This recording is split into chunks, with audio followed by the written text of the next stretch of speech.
কিভাবে তৈরি হয় একজন ন্যায়পরায়ণ রাষ্ট্রপ্রধান? ন্যায়পরায়ণ রাষ্ট্রপ্রধান যখন হয়, দেশের মানুষের সাথে তার সম্পর্ক এবং সে সমাজে কতটা ন্যায় ইনসাফ প্রতিষ্ঠা করতে পারে, মানুষ কত শান্তি নিরাপত্তায় থাকে, সেই রকমের একজন ন্যায়পরায়ণ প্রেসিডেন্টের কথা আমরা ছোট্ট করে আলোচনা করব। মুআবিয়া রাদিয়াল্লাহু তাআলা আনহু 20 বছর উনি খুব শক্তিশালীভাবে পুরো ইসলামী রাজ্যকে যেখানে খুব শক্তিশালী করেন। মুআবিয়া রাদিয়াল্লাহু তাআলা আনহুর মৃত্যুর পর ইয়াজিদ ক্ষমতায় আসে। ইয়াজিদ যখন মারা যায় তখন ইয়াজিদের সন্তান ওনার সন্তানের নাম মুআবিয়া, তিনি ওনাকে মানুষ খলিফা নিযুক্ত করে। এভাবে উমাইয়া খলিফাদের শাসন শুরু হয়। ইয়াজিদের ছেলে মুআবিয়া উনি খেলাফত, এই যে শাসন রাষ্ট্র চালানো, এগুলো উনি পছন্দ করতেন না। এই জন্য কয়েক মাস মানুষ ওনাকে রাষ্ট্রপ্রধান নিযুক্ত করলেও তিনি অন্যের মাধ্যমে এ দেশ পরিচালনা করছে। এর কিছুদিন পরেই, খুব অল্প কয়েক মাস পরে উনিও মারা যায় অবস্থা। তো ওনাকে বলা হইল, আপনার পরে কে রাষ্ট্রপ্রধান হবে বলে যান। উনি বলেন, না না, এই শাসন ব্যবস্থা আমারে সুখ দিতে পারে নাই, অতিষ্ঠ করে তুলছে। সুতরাং মৃত্যুর পরেও আমি এই জ্বালা যন্ত্রণা সহ্য করতে চাই না। সুতরাং আমার মরার পরে মানুষ যাকে রাষ্ট্রপ্রধান বানাবে সেই হবে বাস। এর মধ্যে অনেক ঘটনা আছে। এরপর এই উমাইয়া বংশের শাসন ব্যবস্থা টালমাটাল অবস্থা হয়ে যায়।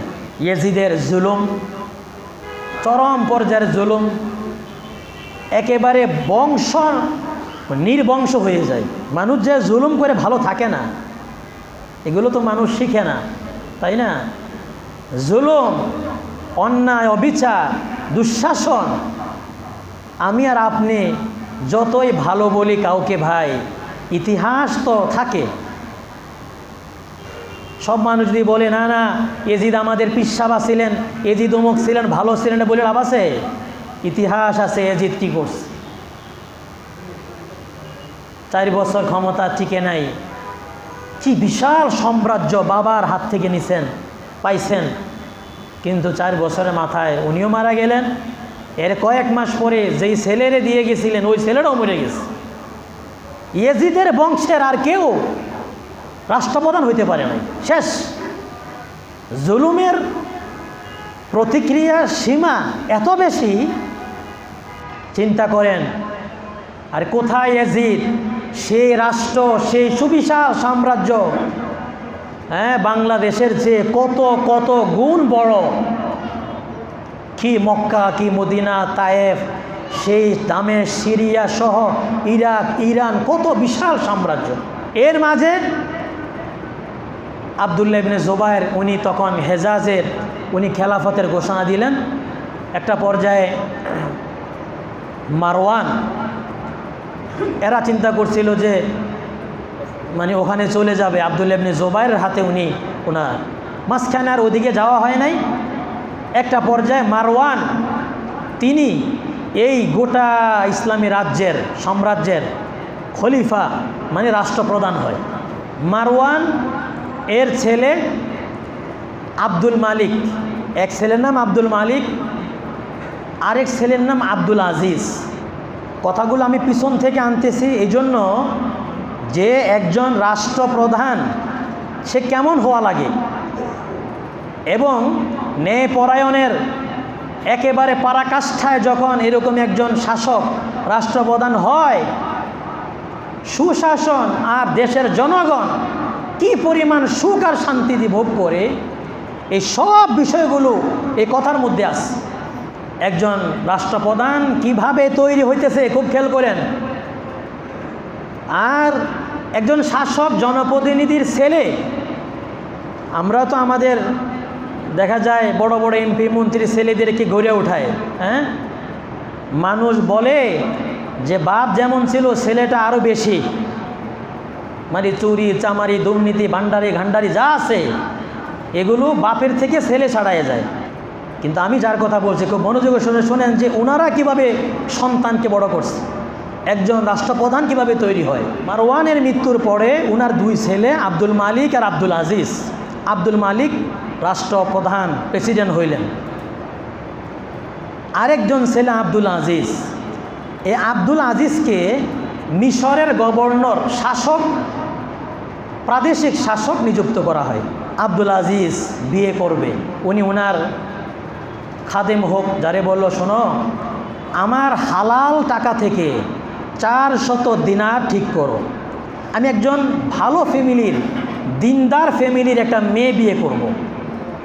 আমরা যারা বাবারা আছি মেয়েদেরকে বিয়ে দিবেন, বাস কি বলে ছেলেদেরকে বিয়ে দিবেন, খুব মনোযোগের সাথে শুনেন। তখন আব্দুল আজিজ বিয়ের জন্য যে পরিবারকে ঠিক করলেন সেই পরিবারটা হচ্ছে ওমর ইবনুল খাত্তাব রাদিয়াল্লাহু তাআলা আনহুর পরিবার। এবার আব্দুল আজিজ কাকে বিয়ে করলেন? বিভিন্ন কিতাবে ইবনুল জাউজি আরও বড় বড় মুহাদ্দিসরা লিখছেন, আমরা সকলেই ঘটনাটাও শুনছি।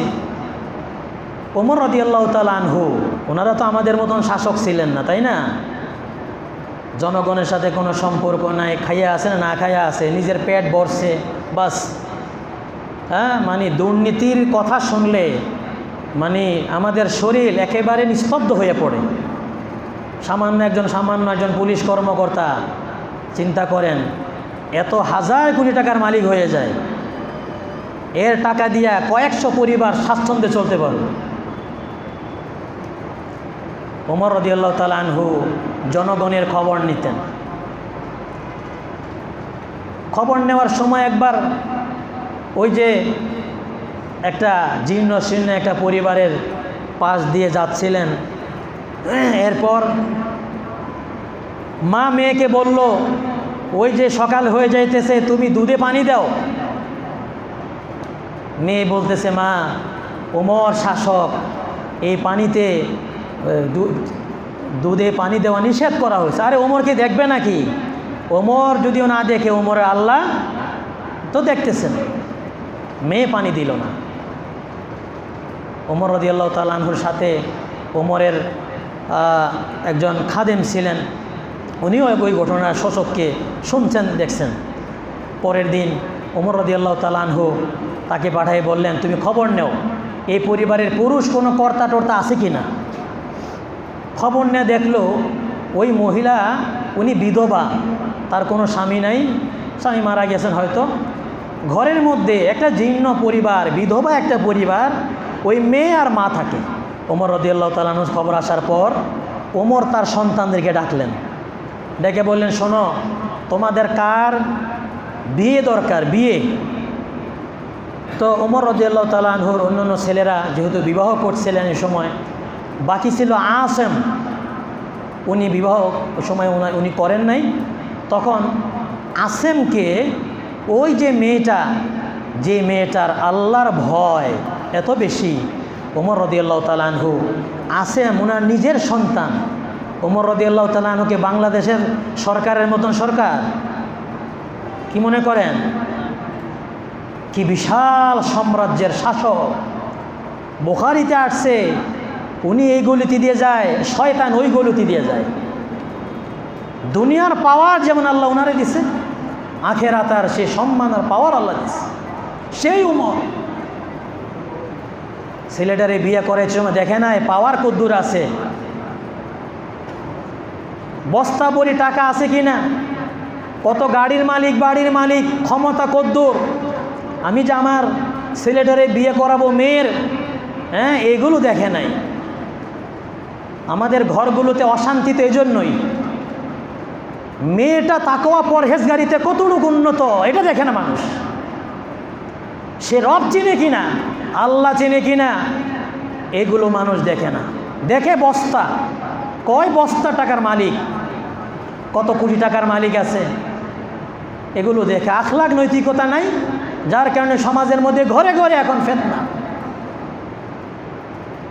স্ত্রী শোনে না স্বামীর কথা, ঝগড়া ফাসাদ অশান্তি অসুখের। এত বড় প্রেসিডেন্ট, ওমর তখন শাসক, মেয়েকে ছেলেটাকে বিয়ে দিয়ে দিলেন ওই জীর্ণ শীর্ণ গরিব ফ্যামিলির বিধবা মায়ের একটা মেয়ে, ওই মেয়েকে নিয়ে আসলেন। ওমর জানতেন সেই মেয়ে না, এটা এমন এক মহিয়সী নারী, এই নারীর গর্বে পৃথিবীতে উজ্জ্বল এক বিখ্যাত একজন শাসক তৈরি হবে। ওমর রাদিয়াল্লাহু তাআলা আনহু ছেলেকে বিয়ে দিয়ে দিলেন ওই যে মেয়েটার সাথে। এই মেয়ের ঘরে জন্ম হইল এক মেয়ে। ওমর রাদিয়াল্লাহু তাআলা আনহুর ছেলেটাকে বিয়ে করালেন যে মেয়ের, এর ঘরে এক মেয়ে জন্মগ্রহণ করে। ওই মেয়েটাকে বিয়ের প্রস্তাব দেন কে? ওই যে বললাম মারওয়ানের দুই ছেলে, আব্দুল মালিক রাষ্ট্রপ্রধান, আব্দুল আজিজ মিশরের গভর্নর। এই আব্দুল আজিজ বিয়ে করেন কাকে? এই যে ওমর রাদিয়াল্লাহু তাআলা আনহুর কি বলে ছেলের ঘরের যে মেয়ে যে নাতনি, তাকে বিয়ে করে। প্রিয় ভাইয়েরা, সে আব্দুল আজিজ যিনি মিশরের গভর্নর, তিনিও বিখ্যাত খুব ন্যায়পরায়ণ ব্যক্তি ছিলেন, আলেম ছিলেন, কোরআন হাদিসের জ্ঞান ছিলেন, ন্যায়পরায়ণ ছিলেন। এমন মেয়েকে বিয়ে করছেন। অল্প কিছুদিন পরে এই মেয়ের ঘরে আব্দুল আজিজ আর ওমর রাদিয়াল্লাহু তাআলা আনহুর বৌমার ঘরের যে মেয়ে, ওনাদের দাম্পত্য জীবন শুরু হয়। আর ওনাদের কুল বেয়ে পৃথিবীতে জন্মগ্রহণ করেন একজন সুশাসক, ন্যায়পরায়ণ বাদশাহ, বিখ্যাত বড় ব্যক্তি ওমর ইবনে আব্দুল আজিজ রহিমাহুল্লাহ। যে ওমর ইবনে আব্দুল আজিজের গল্প আর ওনার ইতিহাস, ওনার কথা বলতে গেলে কয়েক সপ্তাহ প্রয়োজন। পৃথিবীর মানুষেরা ওমর ইবনে আব্দুল আজিজের রন্ধ্রে রন্ধ্রে শিক্ষা, ন্যায়, নীতি বোঝা মানুষ খুঁজে ওমর ইবনে আব্দুল আজিজের কথা। সেই ঘরে আসলো কে? ওমর ইবনে আব্দুল আজিজ রহিমাহুল্লাহ। এই জন্য বিয়ের সময় মেয়ের মানে খানদানটা দেখা লাগে, তাই না? যে মেয়ের মা বা এই যে একটা ধারা, এই ধারাটা আপনারা লক্ষ্য রাখবেন যে আচ্ছা আমার ছেলেটার জন্য ওই মেয়েটাকে বিয়ে করাতে চাই, আচ্ছা মেয়ের মা, হ্যাঁ, এই যে নানি, এটার একটা প্রভাব অনেক সময় ভালো অনেক প্রভাব পড়ে। আব্দুল আজিজ সেই চিন্তা করেই ওমর রাদিয়াল্লাহু তাআলা আনহুর এই খানদানি বংশের মধ্যে ওই মেয়ের ঘরে, জীর্ণ শীর্ণ ঘরের মেয়ের ঘরেই যে মেয়ে তৈরি হয় তাকে বিয়ে করেন। আর এখানে তৈরি হয় ওমর ইবনে আব্দুল আজিজ। এবার ওমর ইবনে আব্দুল আজিজ উনি তখন মদিনায় থাকেন। রাষ্ট্রপ্রধান কিভাবে তৈরি হয়? তার ছোটবেলা থেকে নৈতিক, তাকওয়া, ন্যায়, ইনসাফ, মনুষ্যত্ব, বিবেক, শিক্ষা যা লাগে, বাবা প্রদেশের গভর্নর, মন্ত্রী, বড় শাসক, ছেলেকে অঢেল সম্পদ দিয়ে মদ জুয়ায় অভ্যস্ত করে নাই। ছেলেকে কিভাবে তৈরি করছে খেয়াল করেন। ওমর ইবনে আব্দুল আজিজ রহিমাহুল্লাহ উনি ওনার মা সহ থাকতে থাকলেন ওখানে। এরপর ওমর ইবনে আব্দুল আজিজ রহিমাহুল্লাহ ওনার মা, ওনাদের ফ্যামিলি যেহেতু মায়ের বংশ ওমর ইবনুল খাত্তাব রাদিয়াল্লাহু তাআলা আনহু, এই জন্য ওমর ইবনুল আব্দুল আজিজ রহিমাহুল্লাহ উনি বেশি স্বাচ্ছন্দ্য বোধ করতেন নানা এবং মামাদের ঘরে যাইতে। মানে ওমর রাদিয়াল্লাহু তাআলা আনহুর এই যে ছেলে আব্দুল্লাহ ইবনে ওমর, আমরা জানি বিখ্যাত কত বড় সাহাবী, উনি ছোটোবেলা থেকেই বারবার এই আব্দুল্লাহ ইবনে ওমর মানে ওমর রাদিয়াল্লাহু তাআলা আনহুর ছেলে, ওনার ঘরে বেশি যাইতেন। মায়ের কাছে এসে বললেন, ইয়া উম্মা আনা উহিব্বু আন আকুনা মিসলা খালি, হে মা, আমি চাই, আমার ভালো লাগে আমি আমার মামার মতন হই। মামাকে মানে না মামা মানে কি বলে ওমর ইবনে খাত্তাব, ওনার ছেলে আব্দুল্লাহ ইবনে ওমর, উনি যেই তাকওয়া, ওনার এলেম, ওনার আখলাক, ওমর ইবনে আব্দুল আজিজ রহিমাহুল্লাহ উনি ওনার মার কাছে এসে বলতেন যে মা, আমার মনে চায় আমি মামার মতন হই। মা বলতেন হ্যাঁ তুমি হবা ইনশাআল্লাহ। একটা পর্যায়ে কিছুদিন পরে একটু বড় যখন হয়, তখন আব্দুল আজিজ রহিমাহুল্লাহ, মানে ওমর রাদিয়াল্লাহু ওমর, ওনার বাবা ছেলের জন্য শিক্ষক ঠিক করলেন। উনি মদিনার বিখ্যাত তাকওয়াদার বড় বড় জবরদস্ত মুহাদ্দিস আলেমদেরকে উনি শিক্ষক ঠিক করলেন ছেলের জন্য। যে বিখ্যাত তাবিঈ, বিখ্যাত আলেমদের কথা বললেও কত সপ্তাহ লাগবে। সালেহ ইবনে কাইসান ওনার একজন গুরুত্বপূর্ণ শিক্ষক ঠিক করেন বাবা। এবার সালেহ ইবনে কাইসান বিখ্যাত অনেক বড় আলেম, ছেলেকে শেখানোর জন্য এবার ছেলেকে শিক্ষা দীক্ষা শুরু করে। সালেহ ইবনে কাইসান ছেলেকে বলছে, ওমরকে বলছে, ওমর 5 ওয়াক্ত নামাজ তোমার মসজিদে পড়া লাগবে। দেখেন ছোটোবেলা থেকেই প্রাদেশিক গভর্নর বাবা সন্তানকে কীভাবে লালন করে। উনি যেহেতু দেশের বিভিন্ন কাজে ব্যস্ত, এখন এই শিক্ষক ছেলেরে বলল 5 ওয়াক্ত নামাজ মসজিদে আসা পড়া লাগবে। ওনাকে শিক্ষা দীক্ষা শুরু করলেন। আর এরকম অনেকে। একদিনের ঘটনা, উনি একদিন জামাতে আসতে পারলেন না। এখন জামাতে আসতে পারে নাই সালেহ ইবনে কাইসান রহিমাহুল্লাহ, উনি বলেন কি বাবা তুমি আজকে তোমাকে মসজিদে দেখলাম না, কারণ? উনি বলছেন ওস্তাদ আমি বাসায় চিরুনি নিয়ে আমার মাথা আশ্রয় দিয়েছিলাম, এই মাথার চুল পরিপাটি করতে গিয়া আমি মসজিদে আসতে পারিনি। সালেহ ইবনে কাইসান রাগ করলেন, হ্যাঁ তোমার কাছে এই পরিপাটি মাথার চুল ঠিক করা নামাজের চেয়ে বেশি প্রিয় হয়ে গেছে। উনি চিঠি লিখলেন ওই গভর্নর বাবা আব্দুল আজিজের কাছে। আব্দুল আজিজ সোনার চামচ মুখে দিয়ে ওমর ইবনে আব্দুল আজিজ পৃথিবীতে আসছেন ঠিকই, সন্তানের সুশিক্ষা নেই, এক ফুল পরিমাণ সার নাই। চিন্তা করেন এটা কোনো ব্যাপার? এক ওয়াক্ত নামাজ মসজিদে এসে পড়ে নাই, কী কাজ করছে? বড় কোনো অন্যায় করে নাই, মাথা একটু চুল আশ্রয়তেছিল। বাবা সে মিশর থেকে একজন বার্তাবাহককে পাঠাই দিয়েছেন ছেলেকে শায়েস্তা করার জন্য। ওই বার্তাবাহক মদিনাতে আইসাই কোনো কথা নাই, কথা বলার আগেই ছেলেকে ধইরা ওনার মাথাকে মুন্ডাই দিয়েছেন, চুল সব ফালাই দিয়েছে। কেমন বাপ! আর ওমর ইবনে আব্দুল আজিজের শিক্ষাকে কিভাবে ত্বরান্বিত করে বড় করতেছেন।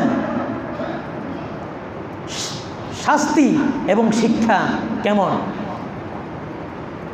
একদিন সালেহ ইবনে কাইসান আব্দুল আজিজ উনি মক্কাতে আসলেন হজ করার জন্য, মিশর থেকে আসলেন।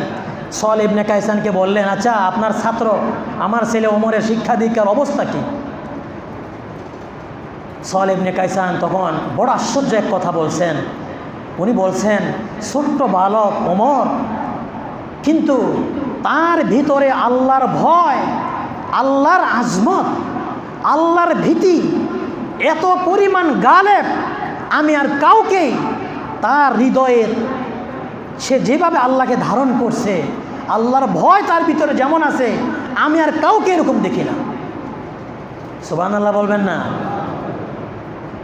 ছোট্ট মানুষ, শিক্ষা, তাকওয়া, পরহেজগারি, উনি এত কোরআন পড়তেন, কোরআন পড়ে এত প্রভাবিত হইতেন, চোখের পানি ঝরঝর করত, কান্না ভয়ে। ওনার মা জিজ্ঞাসা করছেন বাবা তুমি কান্না করো কেন?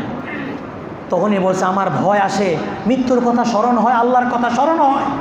মা সন্তানের কথা শুনে মাও চোখের পানি ফেলে ঝরঝর করে কান্না করতেন। বাবা চিঠি লেখলো মিশর থেকে, তোমরা অর্থাৎ স্ত্রী এবং সন্তান যেন মিশরে চলে আসে। তখন ওমর ইবনে আব্দুল আজিজ ওনার মা গেছেন, কিন্তু আব্দুল্লাহ ইবনে ওমর উনি ওমর ইবনে আব্দুল আজিজকে যাইতে দেন নাই। বলছে তুমি যাও, কিন্তু এই যে আমার ভাগনা তারে আমাদের কাছে রেখে যাও, কারণ সে তোমাদের থেকে সবচেয়ে বেশি আমাদের সাথে সাদৃশ্যপূর্ণ, আমাদের শিক্ষা দিকে সে আরও বড় হয়ে উঠবে। আব্দুল আজিজ চিন্তা করেন এত বড় শাসক, উনি খুশি হয়েছেন, কারণ উনি জানতেন ওমর রাদিয়াল্লাহু তাআলা আনহুর বংশে যদি থাকে আমার ছেলেটা সেইভাবে তিনি গইরা উঠবে, তার নৈতিকতা, তার আখলাক, তার আল্লাহর ভয়, সুশিক্ষা সব সুনিশ্চিত হবে। এভাবে তিনি আস্তে আস্তে বড় হয়ে উঠলেন।